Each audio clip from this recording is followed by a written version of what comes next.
नमस्कार, मी देवयानी वरसकर। आज मी आपल्याला सिंधुदुर्गातल्या एका सिंधुकन्येची अशा सिंधुकन्येची ओळख करून देणार आहे की जिच्यावर आज जगातल्या सर्व स्तरातून अभिनंदनाचा वर्षाव होतोय। गिरीशा सावंत टिळक असं त्या सिंधू कन्येचं नाव आहे। कणकवली तालुक्यातील नाटळ गावच्या या सुपुत्रीने अख्ख्या जगाचं लक्ष वेधून घेणारा गिग हा जो अत्यंत मानाचा असा पुरस्कार आहे तो मिळवलेला आहे आणि यासाठी तिचं संपूर्ण जगभरातून कौतुक केलं जातंय। गिरीशा, तुझं खूप खूप स्वागत आहे।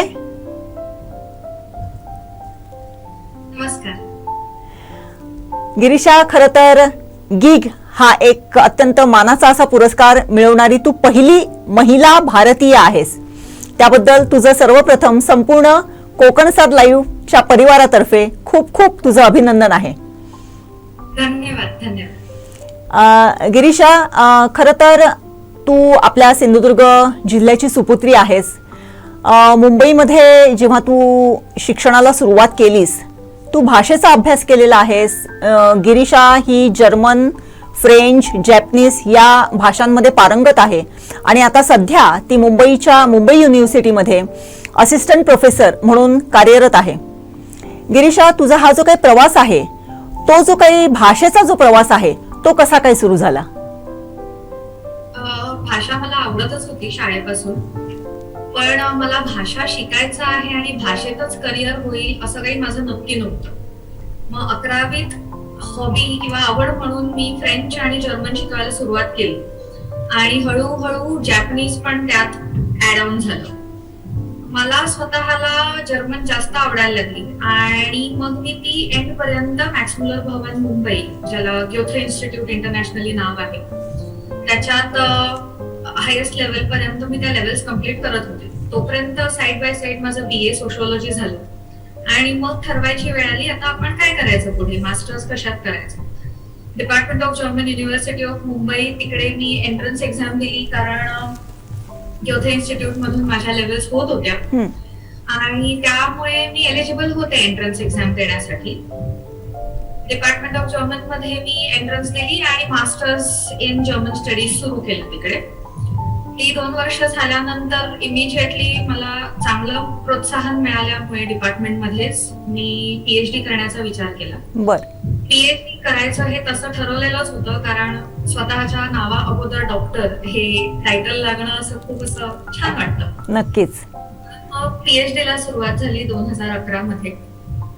हळूहळू प्रायोरिटीज लाईफ मधल्या चेंज होत गेल्या, होत होत्या, लग्न झालं, मूल झालं, त्यामुळे मग PhD 2017 पर्यंत कम्प्लीट झाली आणि हा जो PhD चा विषय आहे cultural poetics of 17th century, Angelus Silesius आणि तुकाराम, ह्या शोधावर बेस्ड म्हणजे त्याचे रिसर्च फाइंडिंग्स जे होते आणि ते अनालिसिस मी केलं कारण ते इट वॉज फक्त पोएट्री निगडीत नव्हतं, सोशो हिस्टॉरिकल पर्स्पेक्टिव्ह पण त्यात सामावलेला होता। ह्याचा अभ्यास झालेला असल्यामुळे हे गिग प्राइज मला मिळालं। अरे वा, अभिनंदन तुझं पुनश्च एक वार।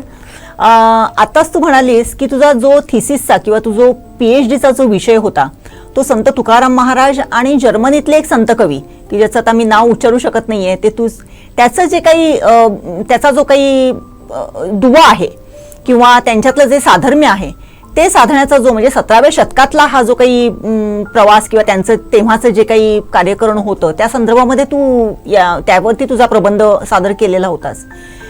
कसा अभ्यास केलास? कारण संत म्हणजे तुकाराम महाराजांना जगद्गुरु ही पदवी दिलेली आहे आपण, तर ते जे जर्मनीमधले जे काही संत कवी आहेत त्यांचं तिथलं हे कसं होतं आणि तू कसं कोरिलेट केलंस?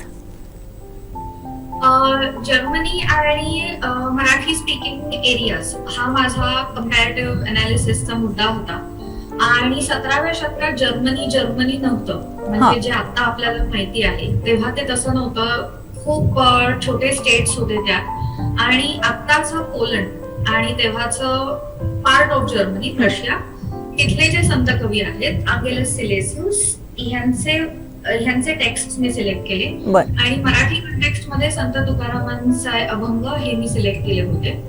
आता आता माझा अभ्यास फक्त ह्या दोघांच्या काव्यावर बेस्ड नसून त्या काळातले हे दोन्ही प्रांत जरी लांब लांब असली, म्हणजे आता युरोप आणि महाराष्ट्र खूप लांब आहेत, तरीही त्यांच्यात भौगोलिक म्हणा किंवा पॉलिटिकल इकॉनॉमिकल सिनॅरिओ त्यांचा कम्पॅरेबल आहे.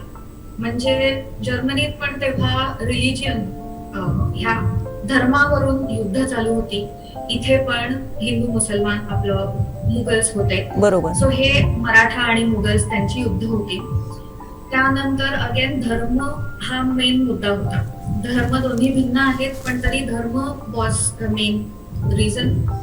शिवाय ही दोन्ही जी युद्ध झाली ती साधारण लांब युद्ध होती, म्हणजे 5 वर्ष 7 वर्ष अशी नाही. महाराष्ट्रात जी युद्ध झाली ती 27 वर्षांची होती आणि ऑफकोर्स शेवटची 7 वर्ष 18व्या शतकात गेली. आणि जर्मनीत जे युद्ध झालं ते 30 वर्षांचं होतं. सो जो कालावधी होता युद्धांचा तो पण असा लॉंग होता. तिथे पण प्लेग सारखे सिच्युएशन्स निर्माण झाले होते, इथे पण होते, ज्याच्यामुळे बरंच पॉप्युलेशन आपलं कमी झालं. सगळी लोकसंख्या कमी होत होती युद्धामुळे, टेम्परेचर चेंजेसमुळे आणि एकंदरीत प्लेगमुळे. सो ह्या सोशो कल्चरल ज्या काही बॅकग्राऊंड आहे ती ह्या दोन्ही संत कवींनी त्यांच्या काव्यात मांडली. बरोबर. आणि ती ज्या प्रकारे मांडली आणि स्वतःला व्यक्त केलं, स्वतःचं मत व्यक्त केलं, लोकांमध्ये प्रबोधन जागृती निर्माण केली की आपण कसं वागलं पाहिजे. आणि मुळात जो भक्ती मुवमेंटचा जो सोर्स आहे की देव आपल्या बाहेर कुठे नसून आपल्यातच आहे आणि आपल्यातच शोधावा, हा जो मुद्दा आहे तो दोन्ही संत कवींमध्ये सेम होता. सो असे असंख्य मुद्दे किंवा कम्पॅरेटिव्ह पॉइंट्स मला त्यांच्या काव्यातून आणि सोशल हिस्टॉरिकल पर्स्पेक्टिव्ह मध्ये मला मिळत गेले आणि त्यामुळे मला ऑफकोर्स आनंद होत गेला. कारण मी फक्त जर्मन नाही केलं, मी माझे रूट्स म्हणजे मराठी आणि मराठी संत कवी त्यांच्यावर मी अभ्यास करू शकले, त्याचा मला आनंद झाला. बरोबर आहे. म्हणजे खरंच गिरीशा तुझी म्हणजे तू तशी भाग्यवान आहेस असं म्हणायला हरकत नाही की तू हा जो काही कोरिलेट केलंस आणि आता तुझे जे काही सांगितलंस की तत्कालीन परिस्थिती जर्मनीतली किंवा जर्मनी हा तेव्हा नव्हता किंवा आणि महाराष्ट्र किंवा एकूणच भारतातली जी काही परिस्थिती होती त्यांचा संदर्भ घेऊन हा जो काही तू PhD साठी जो काही हे निवडलेला होतास तो निश्चितच भूषणावह आहे आणि त्याचं तुला म्हणजे त्याचं चीजही झालेलं आहे, त्याचे रिझल्ट्सही तुला मिळालेले आहेत. एकूणच म्हणजे हे सगळं होत असताना आता आपण गिग हा जो काही अवॉर्ड आहे की जो अख्ख्या जगामध्ये एक प्रेस्टिजियस असं अवॉर्ड म्हणून गणलं जाते आणि you are the first Indian woman की तुला ते म्हणजे तू पहिली आहेस महिला की जिला पहिल्यांदा हे अवॉर्ड मिळते आहे. या गिग अवॉर्डच्या संदर्भामध्ये जरासं सांग आमच्या दर्शकांना. गिग अवॉर्ड, गिग हा शॉर्ट फॉर्म आहे, जर्मन टायटल आहे त्याचं. मी ते आधी जर्मन सांगते आणि मग इंग्लिश ट्रान्सलेशन सांगते. इट इज गेझेलशाफ्ट फॉर इंटरकल्चरल जर्मनिस्टिक, म्हणजे society of intercultural German studies. आता ही सोसायटी वर्ल्ड वाईड आहे आणि त्याचे वर्ल्ड वाईड मेंबर्स आहेत. मेंबर्स कोण, तर जे कोणी जर्मन स्टडीज म्हणजे जर्मन लिटरेचर, कल्चर, नंतर इकॉनॉमिक्स एक्सेट्रा, हे सगळे जे विषय येतात त्यात ह्या अख्ख्याचं छत्र म्हणजे जर्मन स्टडीज. जिकडे कुठे जगात जर्मन स्टडीज होतात ते सगळे ह्या सोसायटीचे मेंबर्स आहेत. आणि त्यांनी कॉल केला होता की 2020 मध्ये की ज्यांचे कोणाचे रिसर्च इंटरकल्चरल स्टडीज मध्ये चालू आहेत किंवा झाले आहेत त्यांनी ह्या प्राइज साठी अप्लाय करावं. आता ह्याच्यासाठी ऑफकोर्स सगळ्या जगातून ऍप्लिकेशन्स जातात की आमचा असा रिसर्च आहे. आणि आता ऍप्लिकेशन्स जातात म्हणजे काय, तर त्याच्यासाठी आपल्याला आपला जो प्रबंध आहे त्याच्यातले जे रिसर्च फाइंडिंग्स आहेत ते आपल्याला प्रेझेंट करावे लागतात त्या कमिटी समोर. शिवाय आपल्या क्षेत्रातले जे दिग्गज असतात, म्हणजे आता माझे जे होते एक जर्मन आहेत, त्यांनी इंटरनॅशनली 20हून अधिक पुस्तकं लिहिली आहेत ह्या क्षेत्रात. डॉक्टर एमेरिटस हेल्मुट कुपमान, नंतर माझ्या क्षेत्रातले माझ्याच डिपार्टमेंटचे हेल्थ, नंतर पुणा युनिव्हर्सिटी, ह्या सगळ्यांचे मी रेकमेंडेशन लेटर्स घेतली.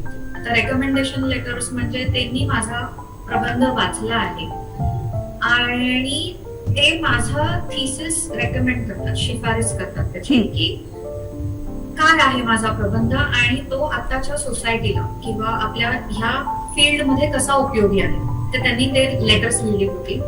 शिवाय माझे क्वालिफिकेशन्स आणि सीव्ही आणि अजून रिझनिंग असे अजून सर्टिफिकेट्स वगैरे जॉईन करून आपण अप्लाय करतो. आणि ते ऍप्लिकेशन 2020 मध्ये केलं होतं मी. त्याचा रिझल्ट आता 22 मध्ये लागणार असं त्यांनी तेव्हाच सांगितलं. अनफॉर्च्युनेटली हे आता कोविड पॅन्डेमिक सगळीकडे सिच्युएशन असल्यामुळे त्यांनी प्राइस डिस्ट्रीब्युशन ऑनलाईन ठेवलं होतं. नाहीतर ह्या वेळेस जदा कोरियामध्ये हे प्राइस डिस्ट्रीब्युशन झालं असतं आणि मला तिकडे जाऊन हे बक्षीस मिळालं असतं. यंदाचं बक्षीस 2 यंग स्कॉलर्स मध्ये डिवाइड झालंय आणि त्यातली मी एक आहे. ओके. एकच बक्षीस असतं खरं आणि त्यांना मे बी 2 कॅन्डिडेट्स योग्य वाटले. इव्हॅल्युएशन प्रोसेस खूप कठीण असते ह्याची. फक्त लिटरेचर कम्पेअर नाही केलंय मी, सोशल हिस्टॉरिकल पर्स्पेक्टिव्ह पण कम्पॅरिझन मध्ये होते. सो फक्त लिटररी रिसर्च नव्हता हा, त्यामुळे माझा research could stand this position to get the prize. नक्कीच. खरंच तुझं म्हणजे या गिग अवॉर्ड मिळाल्याबद्दल तुझं पुनश्च एक वार अभिनंदन आहेच, परंतु तुझ्याकडून भविष्यात सुद्धा अशाच प्रकारचं खूप चांगल्या अशा प्रकारचे अवॉर्ड विनिंग हे घडोत अशी आपण प्रार्थना करूया आणि निश्चितच तू ते सक्सेसफुल होशील त्यामध्ये.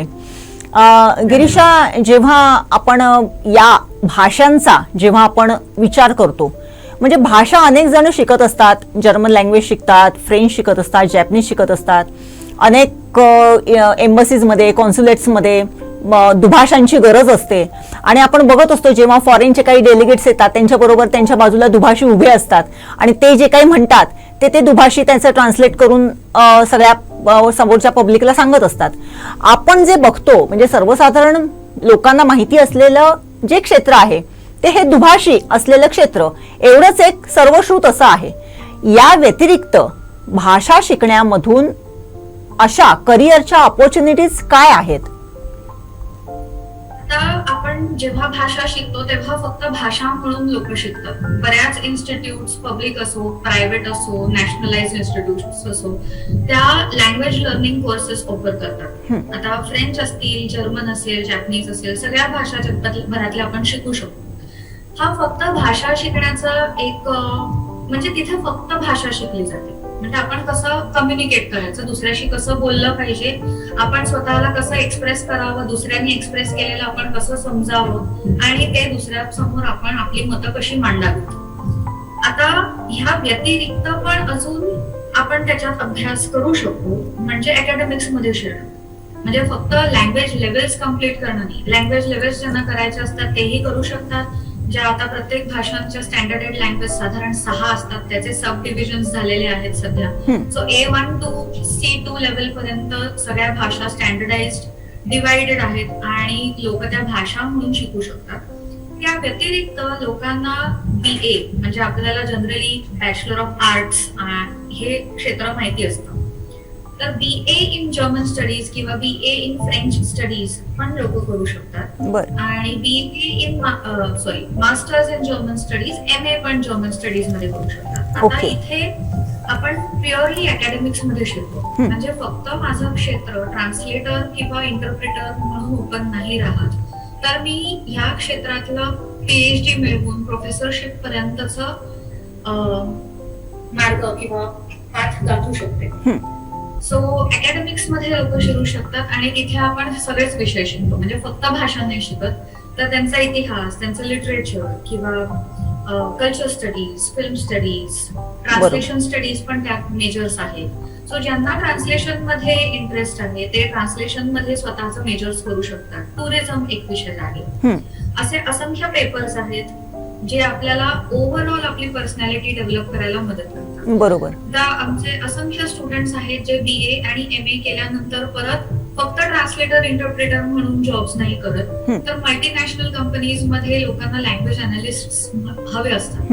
सो बऱ्याच ठिकाणी जगभरात आता फक्त जर्मनीत नव्हे किंवा इंडियात नव्हे तर एकंदरीतच सगळीकडे आता अमेझॉन नावाची कंपनी आहे, अमेझॉन आहे, बॉश आहे, सिमन्स आहे, लँडब्रिज आहे, एक्सेट्रा एक्सेट्रा. अशा सगळ्या कंपनीज मध्ये ज्यांना जर्मन भाषा एकदम व्यवस्थित येते ते लोक लँग्वेज अनालिस्ट म्हणून काम करू शकतात. बर. परत इथे फक्त ट्रान्सलेटर आणि इंटरप्रिटर हा रोल नसतो. Translator interpretation is also one major sector जिकडे ज्यांनी भाषा शिकली आहे ते स्वतःचं करिअर घडवू शकतात. आणि आता आपण ऑनलाईन खूप झालो आहोत, त्यामुळे एकंदरीतच लँग्वेज सगळ्याच क्षेत्रात वापरली जाते. सो डिजिटली सुद्धा ऑनलाईन ट्रान्सलेशन्स, आता नुसतं गुगल ट्रान्सलेटर बघितलं, असे असंख्य वेगवेगळ्या प्लॅटफॉर्म्सवर आपण काम करू शकतो, ऍप डेव्हलप करू शकतो एक्सेट्रा. अशी वेगवेगळी क्षेत्र आहेत. हॉस्पिटॅलिटी मॅनेजमेंट मध्ये जाऊ शकतात, किंवा आता मला माझ्याच देशात राहून जर IAS च्या वगैरे परीक्षा द्यायच्या असतील, IFS च्या परीक्षा द्यायच्या असतील, तर मी मेन्सना 2 मेजर सोशिओलॉजी आणि मराठी वगैरे असे विषय न सिलेक्ट करता मी जर्मन लँग्वेज पण सिलेक्ट करू शकते. बर. आणि परीक्षा देऊ शकते. So it gives me a chance to be an IFS officer. बरोबर. म्हणजे नॅरो नसून it's a broad spectrum. Yes, बरोबर. म्हणजे आता तू जे सांगत होतीस की याच्यातून काय इन्सेंटिव्ह आहेत किंवा किती क्षेत्र आहेत, म्हणजे एक भाषा शिकलो आपण आणि त्याच्यामध्ये जर आपण मास्टरी केली तर एवढं वाईड हे आहे त्याचं की ज्याच्यामध्ये कितीतरी ऑपॉर्च्युनिटीज आहेत. म्हणजे जसं मी म्हणाले तसं एक फक्त इंटरप्रिटर किंवा ट्रान्सलेटरेटर किंवा ट्रान्सलेशन करून देणारा या व्यतिरिक्त त्याच्या एवढ्या रेंज आहेत, ऑपॉर्च्युनिटीज आहेत की ज्याच्यामध्ये ही मुलं काम करू शकतात. आणि आता तर जग फार जवळ आलंय या सगळ्या कम्युनिकेशन किंवा ह्या सगळ्या टेक्नॉलॉजीने.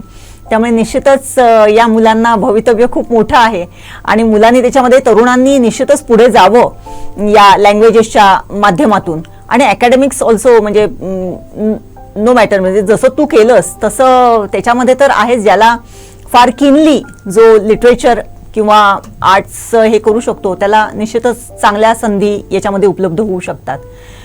गिरीशा, या तर झाल्या आपल्या भाषा शिकण्यामधून होणाऱ्या संधीचा जो काही उपयोग आहे तो. आता पुन्हा एकदा तू 1 महिन्याभराच्या स्टडीजसाठी जर्मनीला जाणार आहे. त्याचं प्रयोजन काय आहे आणि कसं काय आहे तुझं? आता डिपार्टमेंटमध्ये, आमच्या department of German university of Mumbai, तिथे असंख्य प्रोजेक्ट्स असतात, असंख्य कोलॅबोरेशन्स असतात. सो हे particular collaboration university of Delhi, नंतर पुणा, मुंबई आणि फ्रायबुर्ग युनिव्हर्सिटी असं आहे. आणि त्याच्यात मास्टर स्टुडंट्स म्हणजे जे MA इन जर्मन स्टडीज करत असतात किंवा PhD इन जर्मन स्टडीज करत असतात आणि फॅकल्टी यांचा एक्सचेंज प्रोग्राम असतो. सो यंदा मला फॅकल्टी म्हणून, म्हणजे आता मी असिस्टंट प्रोफेसर आहे इथे, तर फॅकल्टी म्हणून रिसर्च साठी जाण्याची संधी मिळते 1 महिन्यासाठी. सो आता मग मी तिकडे जाऊन रिसर्च पेपर वर अभ्यास करेन आणि मग इंटरनॅशनल जर्नल्स मध्ये पब्लिश करेन. बर. म्हणजे या ह्याच्यासाठी तू 1 महिनाभर तिथे जाऊन त्या स्टडीज आणि पेपर्स पब्लिश करण्याचं काम करणार आहेस. नक्कीच. आता जेव्हा आपण पुन्हा एकदा जर्मन भाषेकडे येऊया, तसं बघायला गेलं तर जर्मन भाषा आणि आपला महाराष्ट्र किंवा तू जे संत साहित्याचा अभ्यास केलेला आहेस त्याचं पूर्वीपासून फार थोडीशी कुठेतरी जवळीक आहे. माझ्या माहितीप्रमाणे गुंथर सोनथायमर, की ज्यांनी आपल्या वारीवरती फार मोठा रिसर्च केलेला होता आणि त्यांनी अक्षरशः म्हणजे ते वारी जगले त्या माध्यमातून. तर या अनुषंगाने, आणि तू जसं आता एक जर्मन संत कवी आणि संत तुकाराम महाराजांचं कोरिलेट केलंस, त्या असे अनेक गोष्टी. मग हे करत असताना म्हणजे सांस्कृतिक दृष्ट्या किंवा अशा आर्टच्या किंवा कल्चरच्या माध्यमातून जर बघायला गेलं तर आपण भारतामध्ये किंबहुना महाराष्ट्रामध्ये काय दुसऱ्या आणखीन काय ऑपॉर्च्युनिटीज किंवा काय गोष्टी करू शकतो की ज्यांच्यामुळे पुन्हा एकदा ही जर्मन लँग्वेज आणि आपलं एक पुन्हा एकदा घट्ट कुठेतरी नाळ किंवा रिलेशन दृढ होण्याचा प्रयत्न सुरू होईल? आता संशोधन म्हटलं आणि कल्चर म्हटलं तर आम्ही डिपार्टमेंटमध्येच असे विविध प्रोजेक्ट्स, म्हटलं मगाशी तसं प्रोजेक्ट्स राबवत असतो. वेगवेगळे स्टुडंट्स आहेत आमचेच डिपार्टमेंटमधले ज्यांचे कल्चरल कम्पॅरिझन्स मध्ये खूप रिसर्च चालत. आता माझी एक कॉलिग आहे, ती सध्या मराठी ग्रामर, मराठी व्याकरण आणि जर्मन व्याकरण ह्याच्यावर अभ्यास करते आणि त्याच्यातलं साम्य शोधते आहे. आणि that is the comparative study which she is doing. So it is not only language oriented म्हणजे कल्चर ओरिएंटेड, बट भाषा पण एकमेकांशी कशी जोडू शकतो. आता दोन्ही भाषा शिकण्यासाठी पण आम्ही आता टीचिंग मेथोडॉलॉजी, जी जर्मन टीचिंग मेथोडॉलॉजी आहे ती आम्ही मराठीसाठी कशी वापरता येईल ह्याच्यासाठी आम्ही प्रयत्न करतो. सो आपलं जे कल्चर आहे आणि जर्मन कल्चर एकमेकांना कसं जवळ जाता येईल ह्याचा प्रयत्न चालू असतो सतत. सो आता जर्मन जसं लेवल्स मध्ये डिवाइड आहे तसं मराठी भाषा लेवल्स मध्ये डिवाइड नाही. तर त्यासाठी पण आम्ही प्रयत्न केला आणि आम्ही पुस्तकं पब्लिश केली मराठीची, जेणेकरून आम्ही ती जर्मन नोहा म्हणजे ज्या पद्धतीने जर्मन भाषा शिकवली जाते त्या पद्धतीने मराठी भाषा आपण कशी शिकवू शकतो, स्टँडर्डाइज करू शकतो. कम्युनिकेटिव्ह पद्धतीने आपण मराठी आपल्याला जगवायची आहे भाषा, आणि अन्य भाषकांना ती भाषा बोलता आली पाहिजे, आपलं मत मांडता आलं पाहिजे. कुठेही गेलो महाराष्ट्रात तर त्यांना व्यवस्थित बोलता आलं पाहिजे. ह्यासाठी आम्ही मराठी भाषा 6 पातळ्यांमध्ये डिवाइड केली आणि त्याची 6 पातळ्यांची पुस्तकं आम्ही आता फेब्रुवारी 27, 2022 ला आम्ही रिलीज केली. सो हे पण एक कल्चरल आदान प्रदान आहे मराठी भाषेचं आणि जर्मन भाषेचं. जर्मन भाषा शिकवण्याचा नोहाव मराठी भाषेसाठी वापरणं, कारण नुसता एक परिच्छेद वाचला आणि त्याच्यावर प्रश्न विचारले की आपल्याला मराठी भाषा आली किंवा शिकता आली, वाचता आली असं होत नसतं. ती रंगीत चित्र, नंतर कशा कुठल्या पद्धतीने बोललं जातं किंवा तो इंटिग्रेटेड अप्रोच असतो, कम्युनिकेटिव्ह इंटिग्रेटेड अप्रोच, तो आम्ही पुस्तकांमध्ये वापरला आहे. आता माझ्याकडे काही पुस्तकं आहेत अशी माय मराठी आमची लेवल 1, लेवल 3, लेवल 4 आणि याचा ऍप पण आहे. सो ही टेक्नॉलॉजी फक्त जर्मन भाषे रिलेटेड लिमिटेड न राहून मराठी भाषेसाठी पण आपण त्याचा वापर केला आहे आणि लोकांपर्यंत आपली भाषा पोहोचवण्याचा प्रयत्न केला आहे. German is an international language, Marathi should also be one of those, आणि त्याचा आम्ही प्रयत्न करतो. नक्कीच. आत्ताच जे वाक्य जी बोललेली आहेस की German is an international language आणि मराठीची सुद्धा तीच आयडेंटिटी व्हावी, हा जो विचार आहे तोच खूप सुखावा आहे. कारण आपण आज मराठींचा झेंडा रोवण्यासाठी आपण फार प्रयत्न करतोय. आपण बघत असतो की आपल्या महाराष्ट्रामध्ये किंबहुना आपल्याकडे म्हणजे व्हर्नॅक्युलर लँग्वेज ज्या आहेत त्या कुठेतरी म्हणजे त्या शाळांकडे जाण्याचा आपल्याकडे कल थोडासा कमी झालेला आहे. इंग्रजी भाषेमधून शिकण्याचं जे प्रमाण वाढलेलं आहे त्यामुळे मराठीचा ओढा कमी झालाय, त्यामुळे साहित्य वाचन कमी झालंय. एकूणच वाचनाची जी आवड आहे, मराठी साहित्य वाचनाची जी आवड आहे ती सुद्धा कुठेतरी थोडी मागे पडत चाललेली आहे. आणि या माध्यमातून जर आपली मराठी लँग्वेज जर वर्ल्ड वाईड जर एक म्हणजे नावारूपास येत असेल तर त्याहून म्हणजे सोन्याहून पिवळं आहे ते असं म्हणायला काय हरकत नाही. गिरीशा, ह्या जर्मनीच्या माध्यमातून किंवा तू अनेक भाषा शिकली आहेस, फ्रेंच शिकली, जॅपनीज शिकलेली आहेस, या माध्यमातून जेव्हा तू पुढे आहेस, आता असिस्टंट प्रोफेसर म्हणून तू काम करतेस, तुला गिग नावाचे एक अत्यंत खूप सुंदर असं नामांकित असं अवॉर्ड मिळालेला आहे. असं हे जात असताना या क्षेत्रामध्ये जे नवोदित आता आलेले आहेत किंवा त्यांना मगाशी तू सांगितल्या संधी काय आहेत त्या, परंतु आता नव्याने या क्षेत्रामध्ये जे उतरलेली आहेत मुलं, तरुण, आज अनेकांना रोजगाराचे प्रश्न आहेतच समोर त्यांच्या समोर, परंतु या तरुणांना तू काय संदेश देशील? संदेश असा देऊ शकेन की फक्त भाषा क्षेत्र नाही पण एकंदरीतच कुठल्याही क्षेत्रात स्वतःचं करिअर घडवू, स्वतःच्या आवडीने त्यांचं करिअर घडवू इच्छित असणाऱ्या सगळ्यांना मी सांगेन, तुमची इच्छा जी आहे ती स्ट्रॉंग ठेवा, मोटिवेटेड राहा. कुठल्याही अपयशाने किंवा सगळ्यांच्या लाईफ मध्ये सगळे फेजेस येतच असतात, पण आपण ते जे अपयश असतं we should consider it as an opportunity and go ahead. आणि लँग्वेजेसचं म्हटलं तर लँग्वेज कधीच मरणार नाहीये, कुठचीच भाषा. सो आपल्याला बोलावं तर लागणार समोरच्या माणसाशी. जी कुठची भाषा असेल, जी भाषा दरवेळेला डेव्हलप होत असते, इव्हॉल्व्ह होत असते, बदलत असते. सो जसं जसं आपण बदलत्या काळाबरोबर बदलत्या भाषेबरोबर पुढे जात राहिलो आणि आपलं मोटिवेशन कायम ठेवलं, म्हणजे असं एकदा मी शिकलोय ना किंवा शिकले ना तर मला येईल असं बरोबर. नाही. त्याच्याशी सतत संपर्क ठेवत राहील त्या भाषेशी. किंवा कुठलंही क्षेत्र असो, तर मेडिकल क्षेत्रात पण किती अपडेशन्स होत असतात. मी जर म्हटलं 10 वर्षांपूर्वीच नॉलेज घेऊन मी जर होऊ शकत नाही. बरोबर. अपडेटेड स्वतःला ठेवायचं, स्वतःला सारखं अपग्रेड करायचं आणि स्वतः जे करतोय त्याच्यात आनंद मानला किंवा आनंद साधला तर आपण नक्कीच सक्सेसफुल होऊ शकतो. नक्कीच. Just find happy moments in what ever you do. नक्कीच And नक्कीच enjoy. नक्कीच. गिरीशा, तू हा जो काही संदेश दिलेला आहेस तो खरंच म्हणजे फार मोलाचा आहे की भाषा किंवा कम्युनिकेशन हे कधीच संपणार नाहीये. त्यामुळे भाषेला कधीच मरण येणार नाहीये.